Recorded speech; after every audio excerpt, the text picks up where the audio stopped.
Halo teman-teman Binusian, pada video pembelajaran kali ini kita akan membahas tentang bagian-bagian dari Introduction of Psychodiagnostic. Salah satunya yang akan kita bahas kali ini adalah Assessment, Normality, and Human Strength. Tujuan pembelajaran kali ini, kalian diharapkan untuk memahami pengertian dari Assessment, Normality, and Human Strength. Oh iya, sebelumnya kita juga harus mengerti pengertian dari tes psikologi atau inteligensi. Nah, mari kita membahasnya. Nah, pertama-tama kita harus tahu dahulu arti dari inteligensi. Menurut Binet dan Simon, pada tahun 1905, inteligensi adalah kemampuan menilai, memahami, dan berpikir logis yang dengan baik. Beda dengan Defines dari Thorndike pada tahun 1921, inteligensi adalah kekuatan merespons dengan baik dari sudut pandang kenyataan atau fakta. Selanjutnya ada MBTI. MBTI adalah tes kepribadian yang diisi sendiri, tujuannya untuk mengetahui cara orang memandang dunia dan bagaimana cara mereka mengambil keputusan. MBTI sendiri pun juga mempunyai singkatan, yaitu Myers-Briggs Type Indicator. Ada juga pengertian dari MBTI yang lain, yaitu tes individu yang sering digunakan pada sejarahnya.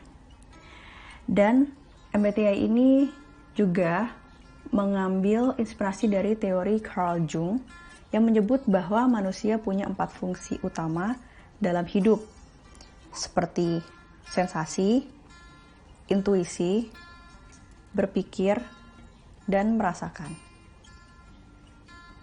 Tes kepribadian MBTI dibuat oleh Catherine Cook Briggs dan anaknya Isabel Briggs Myers. Tes ini mengambil inspirasi dari Carl Jung yang menyatakan bahwa ada 4 prinsip psikologis pada manusia, yaitu yang sudah seperti tadi dijelaskan, yaitu sensasi, intuisi, merasakan, dan berpikir. 4 prinsip psikologis ini mengarahkan manusia tentang cara melihat dan mengalami dunia. Nah, selanjutnya ada 4 prinsip psikologis dalam MBTI, yaitu introvert, extrovert, sensing, intuition, thinking, feeling, judging, dan perceiving. Oke, untuk penjelasan dari introvert ke extrovert, ada 2 tipe kepribadian MBTI ini, introvert dan extrovert. Tentu tak asing lagi untuk kita mendengarkan dari kepribadian ini. Keduanya mengacu pada tipologi kepribadian Carl Jung. Bagaimana seseorang berinteraksi dengan orang lain atau dunia luar menentukan apakah ia masuk dalam kategori introvert atau extrovert. Ada pula teori yang memandang introvert dan extrovert dari sisi bagaimana seseorang menyalurkan dan menerima energinya. Nah, introvert adalah kepribadian yang cenderung aktif dalam pemikiran, merasa lebih berenergi saat menggunakan waktunya secara personal, serta menghargai interaksi yang intim dengan sedikit orang. Sebaliknya, kalau extrovert adalah kepribadian yang berorientasi pada kuantitas interaksi sosial, dan dia juga bersemangat menghabiskan waktu dengan orang lain. Dan dia juga berorientasi pada tindakan alih-alih pemikiran. Untuk yang kedua, ada sensing dan intuition. Di MBTI test dengan klasifikasi Myers-Briggs Type Indicator juga membantu kita memahami bagaimana kita belajar, mencerna, dan mengumpulkan informasi dari lingkungan sekitar. Nah, sensing adalah tipe yang secara mandiri mempelajari lingkungan sekitar. Tipe ini belajar hal-hal baru dengan terlibat langsung. Kalau bisa dibilang juga learning by doing. Pola pemikiran tipe kepribadian MBTI ini cenderung realistis dan praktis. Sebaliknya, tipe intuition Dia cenderung berpikir abstrak, berimajinasi, dan mengandalkan intuisi. Yang ketiga, ada thinking dan feeling. Setelah mendapatkan informasi, bagaimana caramu menimbang dan membuat keputusan? Nah, pada tahapan inilah, tes kepribadian MBTI mengategorikan tipe thinking dan feeling. Seseorang yang memutuskan secara impersonal berdasarkan data empiris dan fakta adalah tipe thinking, yang cenderung logis dan konsisten. Sedangkan tipe feeling membuat keputusan berdasarkan emosi yang dirasakan, kata hati, bahkan turut mempertimbangkan orang lain. Yang keempat, ada judging dan perceiving. Setelah memutuskan, bagaimana cara menyikapi dunia luar di sekitarmu? Myers-Briggs Type Indicator mengategorikan tipe judging dan perceiving dalam hal ini. Judging adalah tipe kepribadian MBTI yang cenderung bersikap tegas dan teguh pendirian. Ya, kalau bisa dibilang istilahnya you simply don't compromise. Tipe perceiving, sebaliknya, adalah mereka yang cenderung fleksibel, adaptif, bahkan dengan hal-hal yang belum pernah dihadapi maupun terlintas di pikiran sebelumnya. Hal yang sama berlaku pada tipe-tipe kepribadian MBTI yang tadi sudah saya jelaskan. Itulah kenapa kita menggunakan MBTI test untuk mengetahui kombinasi kepribadian manakah yang paling sesuai menggambarkan diri kita masing-masing.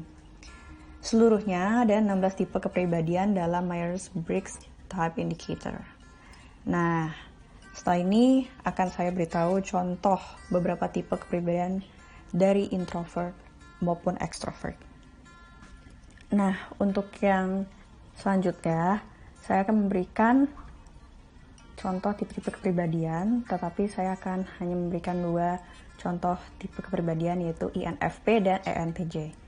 Oke, untuk INFP, kepribadian ini adalah seorang yang idealis, teguh memegang prinsip, dan setia terutama pada orang-orang penting dalam hidupnya.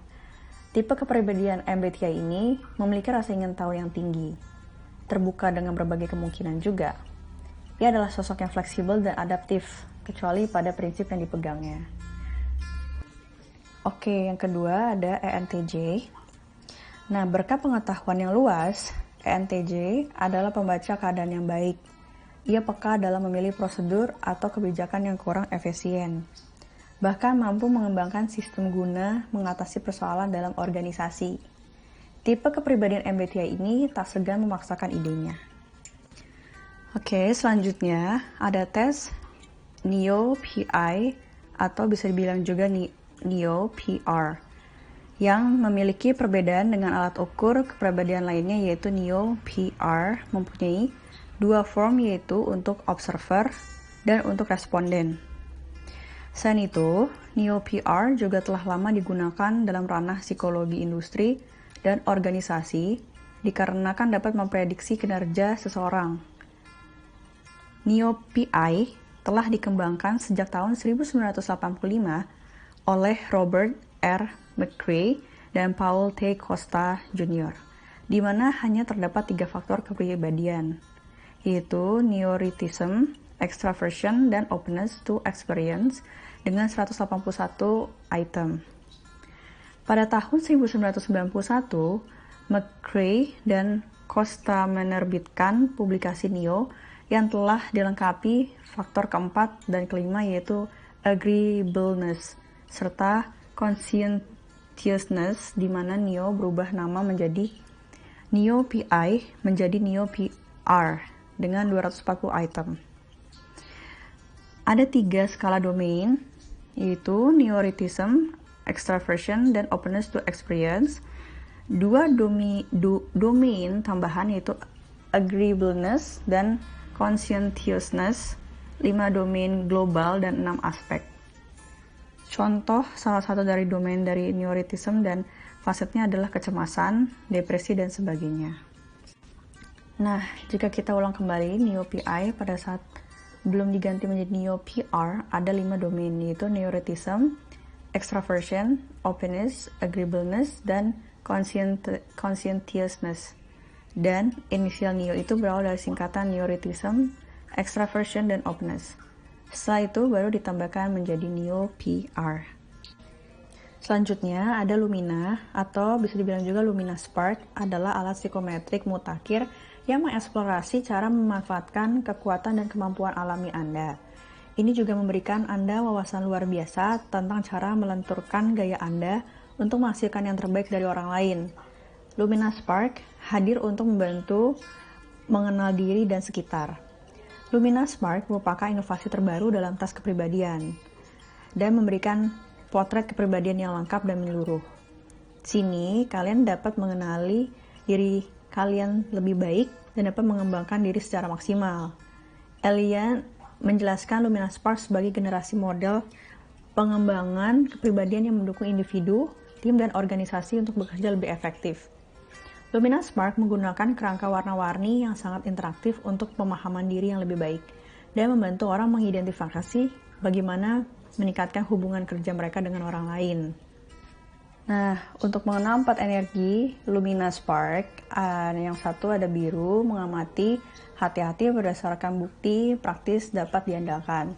Kalau hijau, yaitu intim, akomodatif, kolaboratif, empati, dan adaptif. Kalau kuning, yaitu spontan, konseptual, imajinatif, radikal, dan sosial. Kalau merah, berinisiatif, memimpin, nyaman, berbeda pendapat, kompetitif, logis, dan bertujuan. Lumina akan menggambarkan potret kalian sesuai dokumen yang berisi informasi-informasi bermakna tentang diri kalian dan hubungan kalian dengan orang lain dengan menggunakan potret.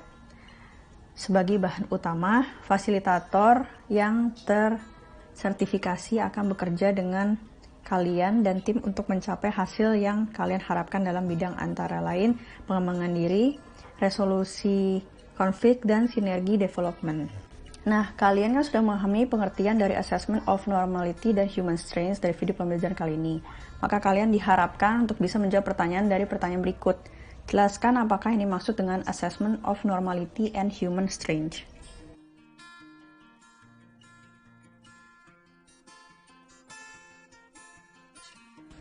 Sekian pembahasan tentang Assessment of Normality and Human Strengths. Semoga bermanfaat.